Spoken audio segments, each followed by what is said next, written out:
little while since we handled a Harmony Sovereign. In some ways these are ubiquitous. It's pretty much the flagship of the Harmony flat top acoustic lineup, and over 30 years they made several million of them. Every college dorm in the 1960s had more than a few of these kicking around. They were reasonably priced, utilitarian, good for taking to the campfire, not precious. This is about the same size as a Martin triple low guitar, just over 15 inches across the lower bout. I believe it's an H1203 model. There were a couple of Harmony triple low sizes. The other one would be the H162, which is a more budget-minded guitar. 1203s have like multi-line purfling. They've got the dual ring rosette. I don't think the 162 has those, although it's been a while since I've looked at one of them. Anyway, people of course have been reevaluating these things recently as the premium vintage brands sort of rise in price due to their collectability.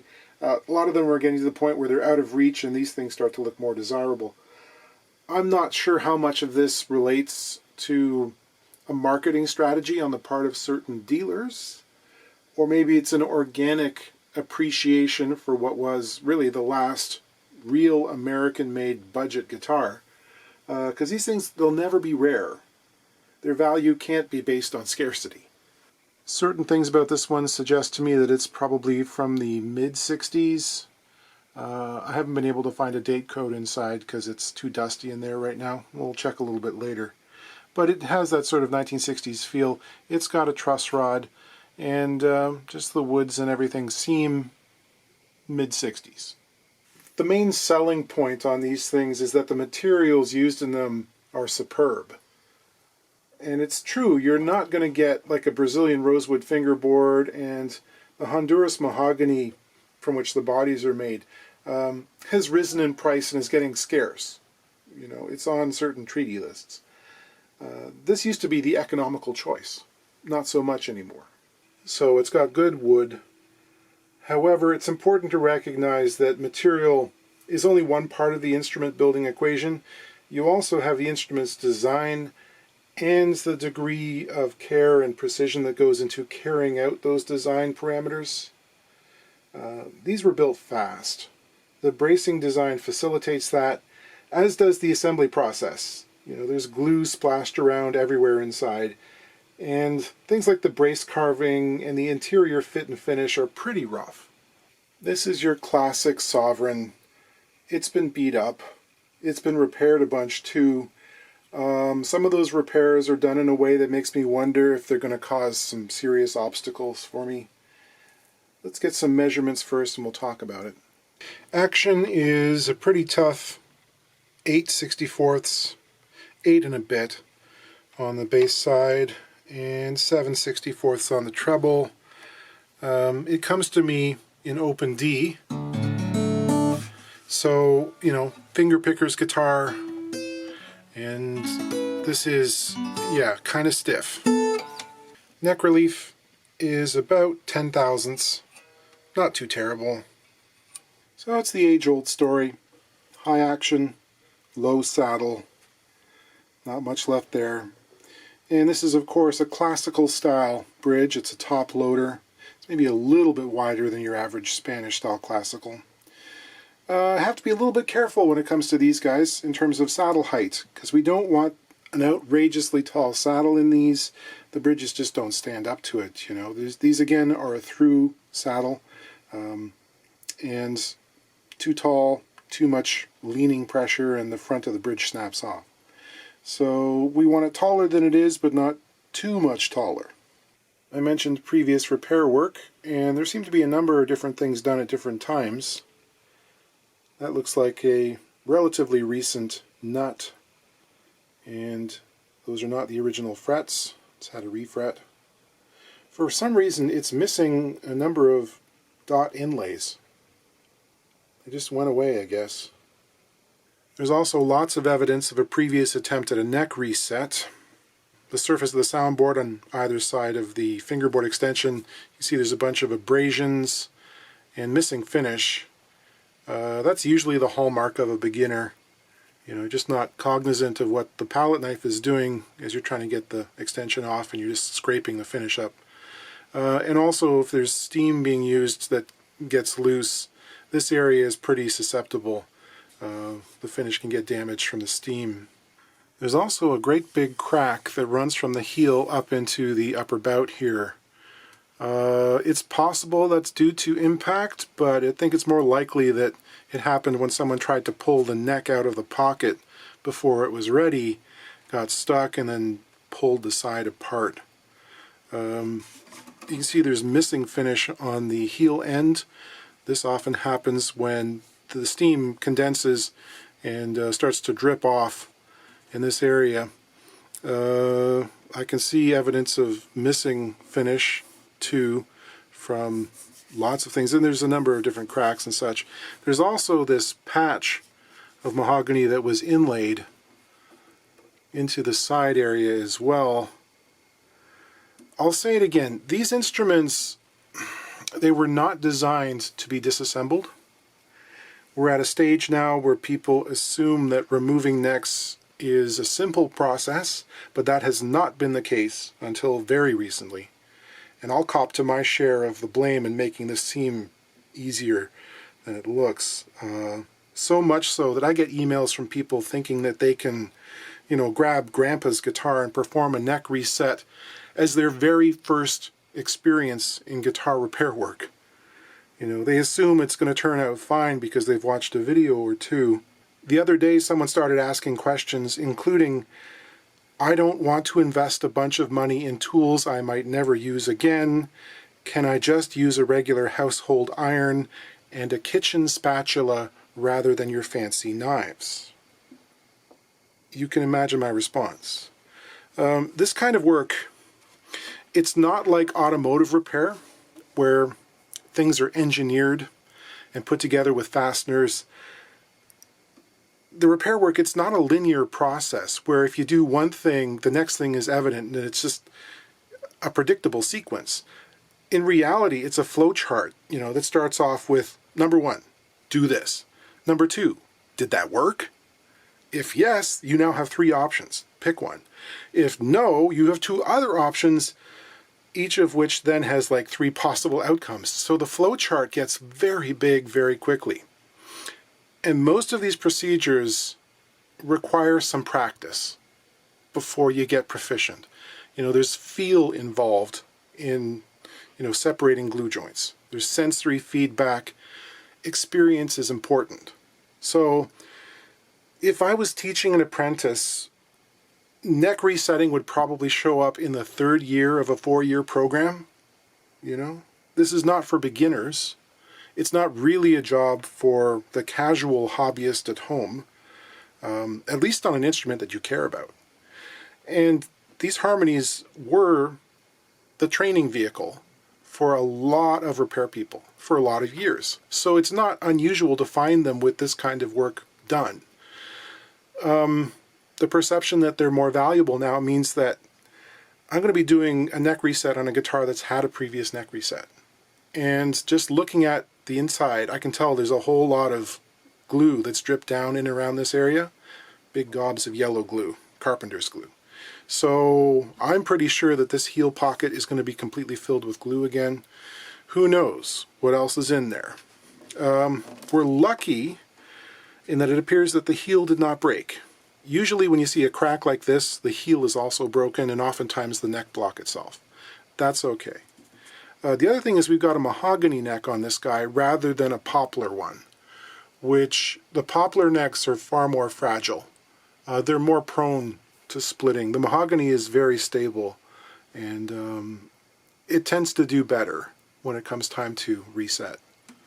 Inside we can see Harmony's characteristic ladder bracing design. The braces themselves are rough sawn, as I said, and left kind of rectangular. There is also a spruce bridge pad which runs from one side of the soundboard to the other in the region of the bridge. This guitar doesn't have pinholes, of course, but it could be converted into one by adding a supplemental pad on top of that, which we've done before. Here's the neck block On the left-hand side, you can see a great big drizzle of yellow glue. There's also a secondary little cleat up near the lining there, reinforcing the area of the patch.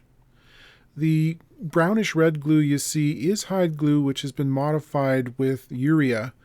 That will be an extender to keep things a little bit more liquid during the assembly process.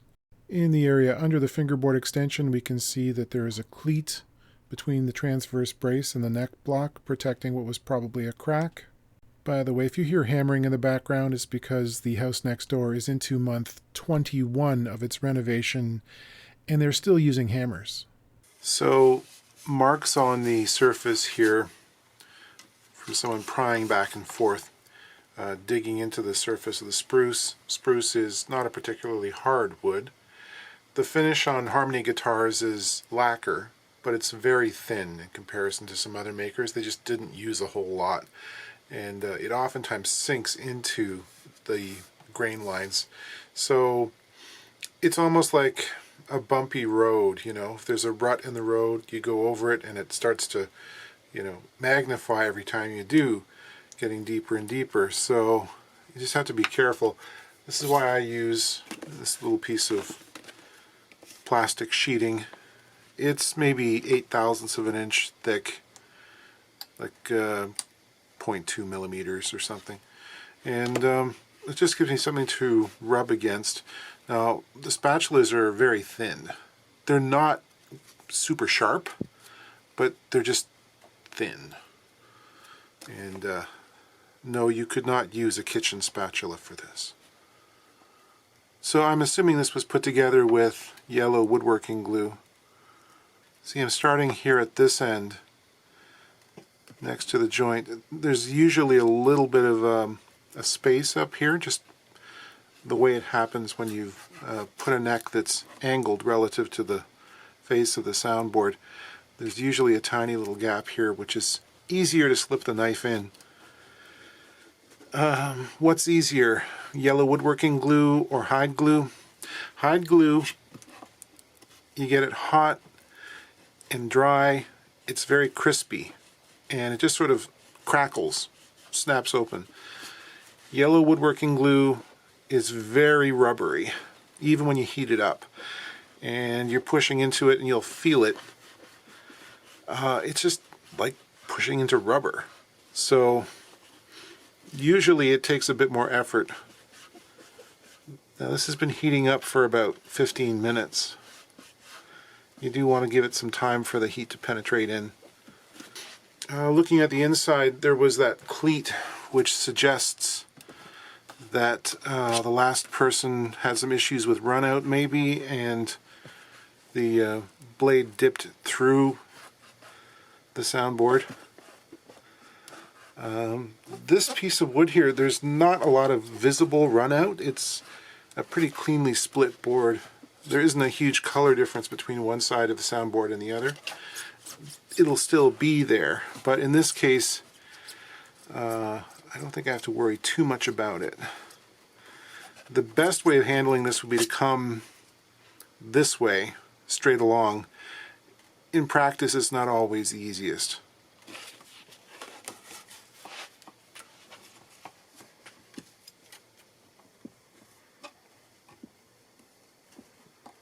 Okay, I'm going to remove that 15th fret. This board looks exceptionally dry. I'm running into the steam holes from the previous extraction. This was installed with super glue. I can smell it. Doesn't pose a huge issue.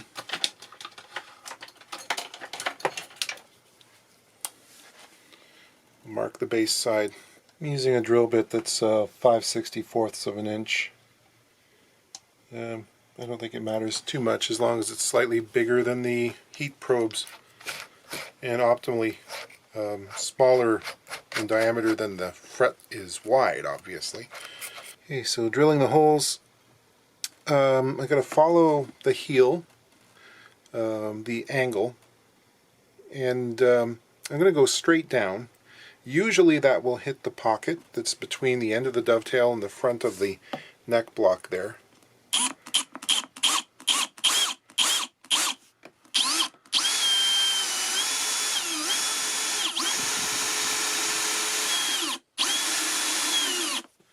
feel there's not very much resistance. I've adjusted the little gantry device here on my neck pulling jig so that I have sufficient room on my screw to provide pressure, and I've thread here. I'm protecting the end of the heel with this thick piece of acrylic. And yeah, I'm ready to put the heat probes in. Now I am assuming there's a whole bunch of glue on the front face of the heel here, which is going to take a lot of effort to push, and you know, it might take multiple heatings. This is not uncommon on certain Asian import guitars, notably certain Yamahas from the 1970s. It makes things much more difficult. This glue, as opposed to hide glue, wants to stretch and bend like pizza cheese as well. So, I don't know, it just takes a lot more pushing.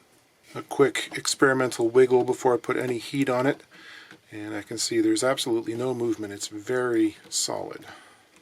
Okay, heat probes in. These are foam cutters from hotwirefoamfactory.com. Turn these guys on, let it heat up for about 10 minutes. I don't use water, especially with the polyvinyl style glues like this likely has. I don't find it's necessary. Just getting it hot is enough. And adding water adds a level of complexity to the process because you're swelling the parts in some strange ways. You know, it can actually hurt more than it helps sometimes. It's been about 7 minutes. I've applied a little bit of upwards pressure from the screw and starting to get a little bit of a wiggle. A couple more minutes have passed and we're getting more wiggles. You want to be careful. Remember, half this dovetail might still be stuck very firmly in its socket, and a little bit of motion out here could mean breaking portions of that dovetail. So just gentle movements, not forcing anything. I like to think of it as little circles, kind of a round kind of feeling. Okay, I can feel that things are starting to loosen up a little bit more, so I'm going to apply another turn or two on the screw, tighten things up again, and there's a gap that's appeared between the fretboard and the body, and this is just about ready to come out, I think. Yeah, we've got significant movement all the way down to the bottom of the joint. So I'm going to turn these off and take them out, because sometimes having those in, depending on where they ended up, they could cross the line between dovetail and the socket and act as a barrier.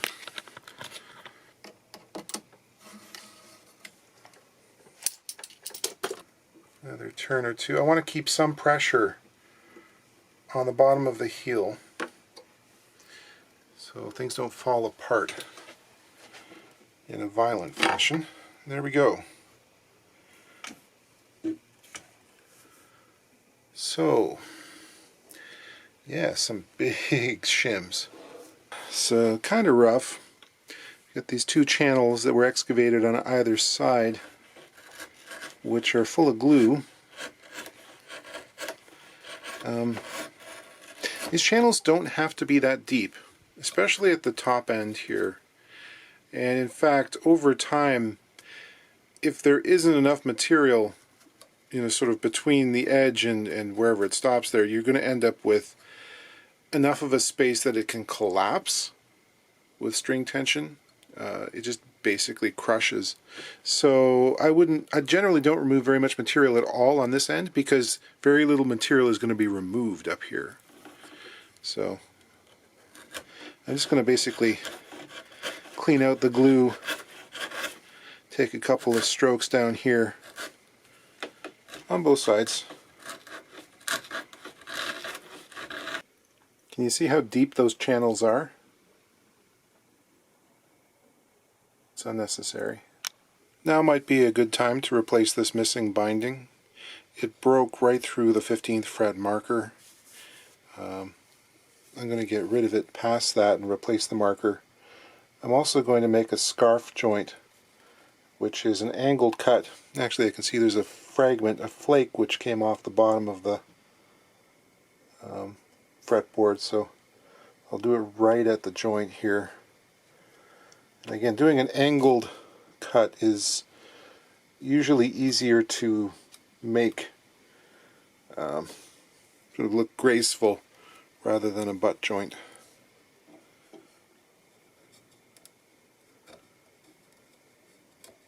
I think I want a smaller chisel.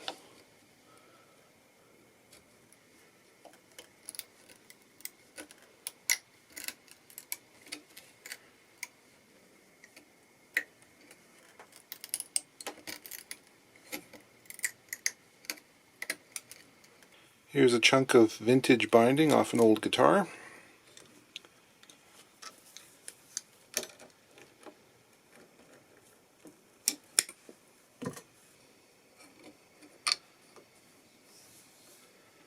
There, that fits nice. I'm going to use super glue to hold this in place. It's important to scuff up the inner surface, the side that's going to be bonded.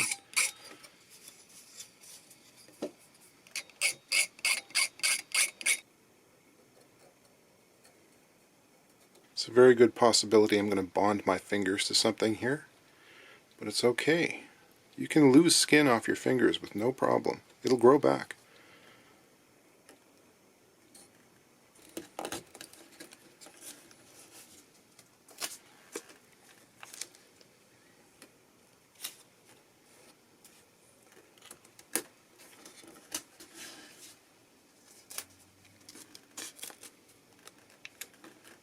Once the glue's had a chance to cure, I'll go and scrape off the excess above the surface of the fretboard.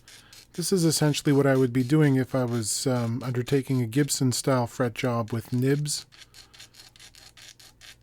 To dress down the excess thickness, I'll use a plane and a sanding block.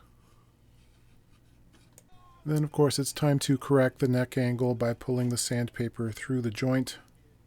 This removes more material at the end of the heel than it does at the side next to the fretboard, and thus tips the neck back in relation to the body. I pay attention to the relationship between the surface of the frets and project that to the top of the bridge. I want that just above the top surface. That'll give me a normal saddle height. I'm also going to check and see what the kind of fall away is like on this guitar. It's a bit extreme. In other words, the fingerboard is pitched down towards the end of the sound hole quite a bit, so I'm going to need a shim. The shim is made of Hollywood veneer. It ends up being just over a millimeter in thickness, about 45 thousandths of an inch. And I check to make sure that it's the same on both sides and evenly tapered. And I'll get that glued in place.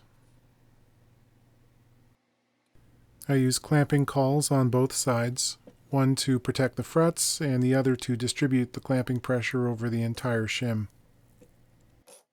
The excess is dressed off. The dovetail angle is now correct, this line here against the side. However, this dovetail, it's loose now, of course, but you can see that this side of it is really chewed up to the point where I'm going to have to cut portions of this away and add extra wood. The end of the dovetail is a really crucial part of the joint because this is where all of that folding force gets centered. You know, what happens is the end of the neck wants to tip away from the body and get pulled in towards the top. So, you know, if we don't have a good continuous surface here that's going to mechanically lock with the mortise in the body, it's just, you know, you're relying only on the glue at that point, and the glue will eventually fail. So I'm going to get busy with a chisel and some files and make a nice straight long glue surface that I can melt some more wood on to recarve. I planed up a matching piece and decided to put a couple of little dowel pins in as well for extra insurance. If the neck ever had to be removed again without some kind of mechanical locking of these two parts, they could slip when they get heated and possibly wedge the neck into the pocket in such a way that it can't be removed, which would be bad. Due to the tapering shapes, dovetails are very difficult to clamp shims or things to, so I have these blocks that I cut that mate and give you a parallel surface. Then it's a simple matter of carving away everything that doesn't look like a dovetail.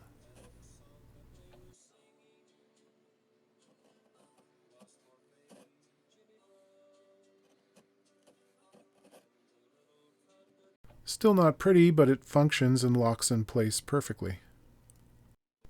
And I'll get things clamped together. We'll pop that 15th fret back in its spot. There's only 2 of the original dot inlays left. They're also loose and exceptionally thin. I think they may have been sanded down slightly during the refret. I'll rebore the holes and put in some new ones, which are about 4 times as thick and a lot more visible. I'll dress these level with a file, a scraper, and some sandpaper. There's always going to be some disparity in the heights of the frets around the fretboard extension and the body joint after a neck reset, so they have to be dressed down and recrowned. Then it's time for a little polishing action. A little oil to bring back the color. Oh, that makes it really pop. The saddle slot is too shallow for my plans. It's less than 2 millimeters deep.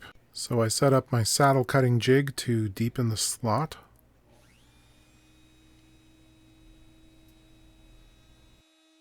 I made a new saddle. This thing is missing a strap button. I happen to have one to spare, except it is just a little bit loose. Fits well, but not well enough. No, we do not glue these in place. Just paint a little glue, a couple stripes. That will be enough. Let this dry, it's going to be fine. Now, I'm not really that wild about top-loading bridges for steel strings. They always seem a little bit tenuous to me. That might just be perception on my part, but I like having the strings on the underside of the bridge plate. It seems like it's less likely to fly off in one big go. Also, as a repair person, setting these up is really annoying. Anytime you have to take the saddle out, I got to slacken all the strings to the point where there's enough room to really pull it up, and that takes a long time. Oh hey, missing a screw, and in some cases these are threatening to pull right out, so I don't think the holes are the right size for the screws that are in it. Oh, also multiple different styles of screws. I've got some flat heads and some Phillips heads. That is just sort of hanging in there without actually being attached. It's a tight fit in the tuner, but not in the wood of the headstock.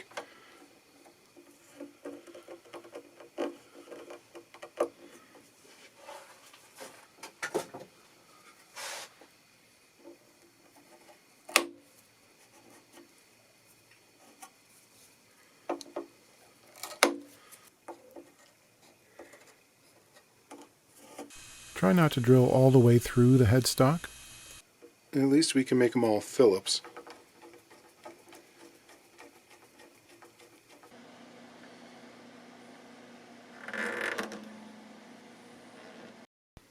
Hey, this thing's been strung up for a while, and we are exactly back to where we were when we started. Just over 8/64 action on the bass side, about 6.5 on the treble. But that's a good thing, because I bargained on taking about 1/16 of an inch off this saddle to give me the height that I wanted. So now it's a question of getting that out of there and reducing its height, and we should be in the ballpark. I took an old pair of end nippers and ground the jaws flat and smooth for this purpose. Makes extricating things easier. So we come to the end of another video. This one has a beautiful character to its voice. It's tuned to open D. Action's about 5.5/64 on the bass side, 4.5 on the treble. And I got a set of 12 to 54s on there. I mention this pretty frequently, but if you've got a 60-year-old ladder braced guitar, you might not want to put medium strings on it. I know, boo. 13s are a bit much. Although you could probably get away with it in this case because it's tuned down to D. But if you're playing in standard tuning, I'd suggest keeping it to light strings. And, you know, this one has had so much previous repair work, it's hard to know when to say it's not worth it. I think in this case we're really kind of at the outer limits, certainly from a market value standpoint, but aesthetics are a thing. Everyone wants to play Trigger, right? But Trigger has nylon strings on it, and Mark is continually looking after it. But this one still has a bunch of music inside. It's very nice to play. I had a great time tuning it up.